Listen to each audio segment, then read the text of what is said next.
এখন থেকে যেদিন রপ্তানি আয় নগদায়ন করা হবে সেদিনের ডলারের বিনিময়ে দর অনুসারে টাকা পাবেন রপ্তানিকারকেরা। ফলে তারা দেরিতে নগদায়ন করলেও ডলারের বাড়তি দর পাওয়ার সুযোগ পাবেন।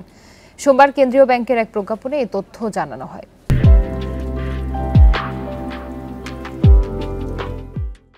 বাংলাদেশ ব্যাংকের কর্মকর্তারা জানান, রপ্তানিকারকদের কিছুটা স্বস্তি দিতে এই সিদ্ধান্ত। সম্প্রতি ডলারের দাম 7 টাকা বাড়িয়ে দেয় কেন্দ্রীয় ব্যাংক। তবে এই নির্দেশনার কারণে ডলারের দাম কম পাচ্ছিলেন রপ্তানিকারকেরা। পণ্য শিপমেন্ট হওয়ার 120 দিনের মধ্যে রপ্তানি আয় দেশে নিয়ে আসার বাধ্যবাধকতা অনেক আগে থেকেই আছে। তবে এসব আয়ের একটা অংশ সময় মতো দেশে আসে না।